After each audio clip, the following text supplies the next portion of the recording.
Hello guys! Isang magandang araw muli sa inyong lahat. So today, ang gagawin ko guys ay mag-experiment ako ng kakaiba na na dating hindi ko naman ginagawa kasi merong nag-comment po sa aking video, siguro mga 3 sila na nag-comment na ba't hindi ko daw itry yung ipil-ipil na kainin. So dito kasi sa Pilipinas guys, syempre sa atin, hindi naman yun kinakain. So, bandang Thailand po is talagang legit po na kinakain nila. So, ang nag-comment sa akin guys ay isang subscribers ko na viewers po siya na nakatira siya sa Thailand. So, sabi niya, bakit hindi ko daw itry na napakasarap daw po ng ipil-ipil dahil dito ay napakadami at nasasayang lang. So, ang gagawin ko today guys ay kukuha ako at itatry ko. So, para mapagbigyan ko siya kasi baka nga naman masarap talaga yon. So, meron ako madidiscover na bagong pagkain na gulay din naman siya. So, ayan. Bago ko umpisan, guys, ay welcome back sa channel ko muli, Hilda Chavez Ebio po. At, syempre, pupunta lang ako dun sa tabing bahay namin dahil marami pong ipil-ipil dun at kukuha ako. So, ayan. Try ko to, guys. Kasi talaga namang kinakain sa kanila. Pinanood ko yung mga video ng mga Thailander. Hilaw pa nga guys, kinakain nila maging dahon o bunga. Kinakain talaga nila kahit bata, matanda. So, why not? Susubukan ko din. So, para naman makatipid sa pagkain at talagang alam ko naman na ang daming health benefits ng ipil-ipil leaves or bunga. So, ayan guys, punta muna ako doon at kukuha muna ako ng ipil-ipil. So, ayan, nandito na ako sa puno ng ipil-ipil. Ayan. Tamang-tama naman at kapuputol lang ng mga ipil-ipil na ito at tumalbos na nga siya. Ayan, meron siyang sariwang dahon. Ayan. Napakagandang tingnan kung iisipin na nakakain pala ito, hindi pinapansin. So, try ko lang kumuha guys ha. At hindi ko pala itatry. Kukuha nga pala ako talaga. Ayan, dito sa ating kasi guys, ito, parang itinuturing na damo, pagkain ng hayop, pagkain ng kambing, manok. Kasi naalala ko noon yung tatay ko, pinapatuyo niya ito eh. Kukuha siya, tapos gagawin niyang pagkain ng mga manok namin. Ngayon, pwede palang kainin ng tao. Ayan, ganito lang guys ang gagamitin ko. Yung talbos niya lang. Para malambot. Mas magandang kunin guys yung mga talbos nito kapag bagong putol tapos umusbong siya. Kagaya nito, bagong putol lang ito. So ayan, kuha-kuha lang mga ko.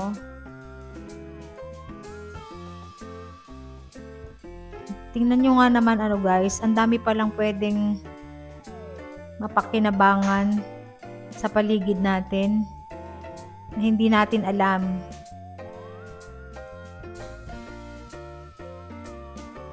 Napakadami dito sa paligid. Minsan nadadaanan lang sa tabing daan, sa mga kalsada, sa mga bukid, sa mga kagubatan. Kahit saan-saan ito tumutubo dahil hindi nga mahirap buhayin. Biruin nyo, napakadaming ganito dito. Hindi bibilihin. Tapos hindi natin nadidiscover na pwede palang kainin. Kaya ngayon i-discover ko, syempre, para hindi nasasayang ang mga ganito.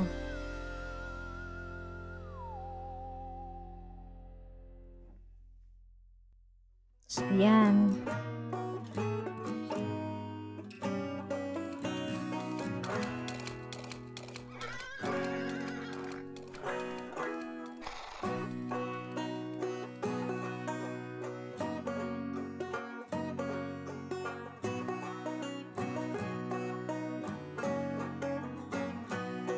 So, ayan, eto na nga ang aking mga nakuha. Nakakuha ko ng isang bugkos din na ipil-ipil. Siyempre, hindi ko dinamihan para makain ko lahat. Tatry ko lang. Oh. So, ayan na nga, eto yung aking mga sangkap, guys. Ayan, nakakuha na ako ng ipil-ipil na talbos. Siyempre, sa aking ensaladang ipil-ipil, lalagyan ko siya ng kamatis. At meron ako ditong sibuyas na puti. Yan. Labo yung sili. At syempre ang aking kalamansi, sariwang kalamansi yan guys. At syempre meron ako guys dito, bunga ng ipil-ipil din, ayan. Dahil masarap din daw ito kainin, so i-try natin. Kaya yung kinakain nila, so why not, hindi natin i-try, di ba? Try din natin para lahat natutuklasan natin ang mga bagay-bagay na pwede palang pakinabangan. Syempre guys, lalagyan ko siya ng salt and pepper, eto. Nasa sa inyo kung anong gusto nyong pantimpla ang ilagay ninyo. At lalagyan ko siya ng konting sesame oil para bumango ng konti. Kasi alam naman natin ang ipil-ipil ay may aroma. Baka hindi kasi ako sanay dahil ni-request ito sa akin. So, try ko din naman. Pero talagang kinakain ko guys pagdating sa ibang bansa, lalo na sa Thailand. So, ayan guys. Steam ko lang muna itong aking dahon ng ipil-ipil. So, ayan, kumukulo na yung aking tubig. Kaya ilulubog ko na yung dahon ng ipil-ipil. Steam ko lang ng ilang segundo ito guys para medyo malanta lang siya kasi hindi naman ako sanay kainin ng fresh or sariwa kasi talagang hindi naman tayo sanay ng ganito. So, ang gagawin ko is steam ko siya ng konti. Bablanch ko lang siya.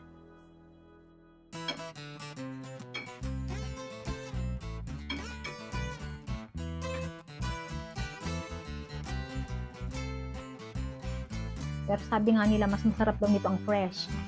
Basta't merong masarap na sausawan. So, hindi naman ako sanay, tsaka hindi ko alam kung ano yung masarap na sausawan para dito.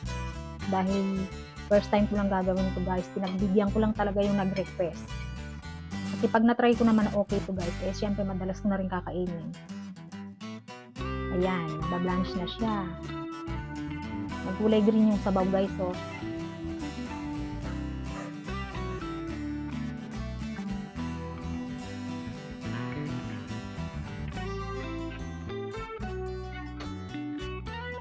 So, ayan, na-steam ko na siya. So, iwain ko lang itong aking sibuyas at kamatis.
So, ayan, na-slice ko na yung aking mga sangkap, guys. At ayan, isang ko ng paghalu-haluin ito. Ayan. Siyempre, unahin ko itong aking ipil-ipil na blanch ko na sa mainit na tubig. Ayan. Dito ko lang sa maliit na bowl. Kasi konti lang naman ito, guys. Dahil tatry ko nga lang. At syempre, dahil hindi naman talaga ako sanay sa ganito. Ayan. Mix ko lang lahat ng mga sangkap niya.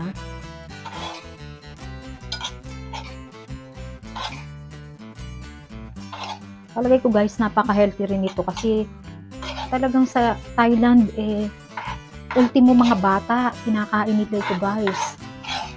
At hilaw pa ha. Ako nga, medyo niluto ko pang konti yung dahon.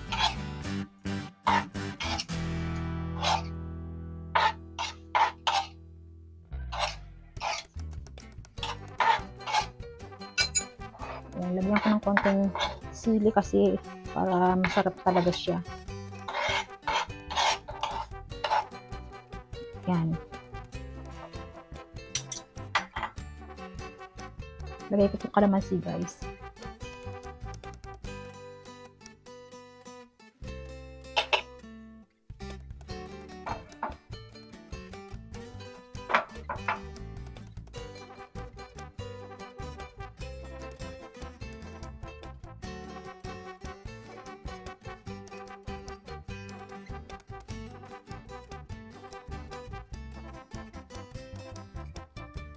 So, ayan.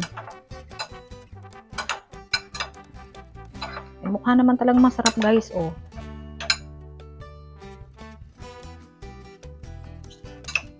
So, ayan, titimplahan ko ng konting salt.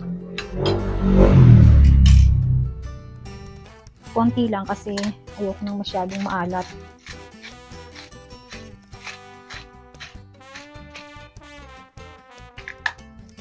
Lagyan ko ng konting pepper. Ayan.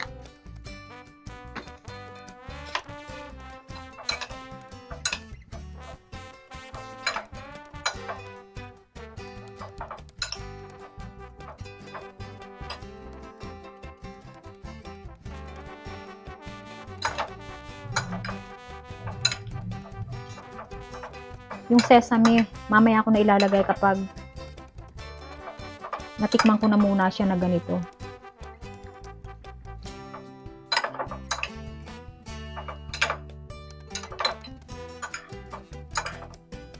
Ayan. Nasa sa inyo guys, kung gusto niyo pagdagdagan ng timpla, try ko nga. Tikman ko muna guys, kung anong lasa neto.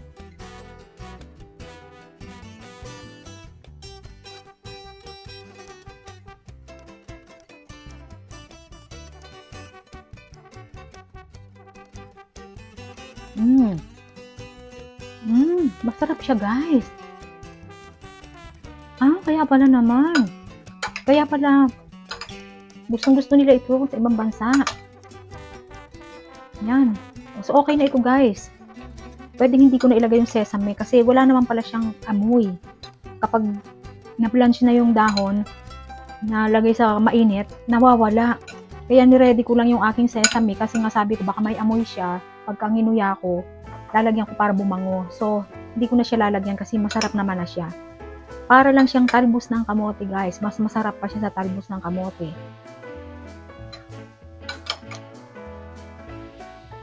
So, ayan. Okay na siya guys. Tapos na siya. Naging salad na ipil-ipil na to. So, ito nga yung bunga guys. Ang gagawin, hihimayin ko at i-sprinkle ko yung kanyang seed dito. Dahil tinikman ko din itong bunga, masarap naman pala kapag ninunguya mo na. Sa una talaga, parang hindi mo siya magugustuhan. Kasi nagtataka ako bakit yung sa ibang bansa ay gustong-gusto nila.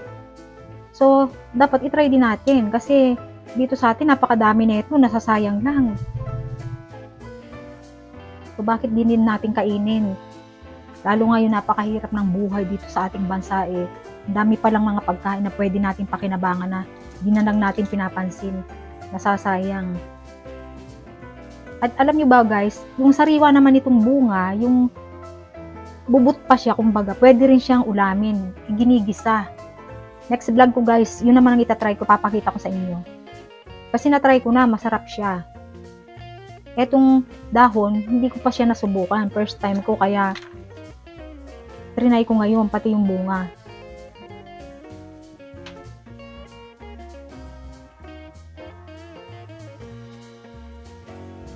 So, ayan, himay ko, ayan. Himay natin lahat dyan.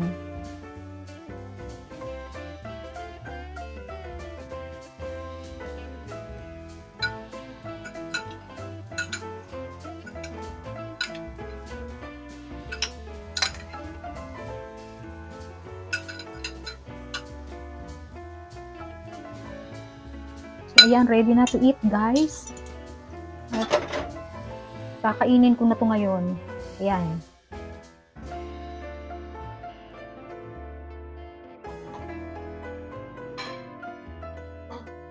So, ayan guys, kakainin ko to ngayon. Ipapakita ko sa inyo na talagang kakainin ko. Kasi masarap talaga siya.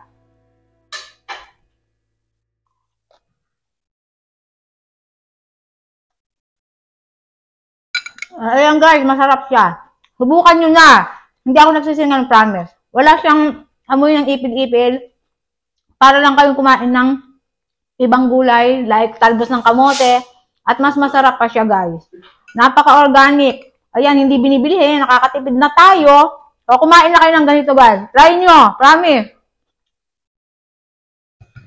At ito namang bunga, ay kinakain din. So, try ko na rin. O, diba guys? Ang hirap buksan.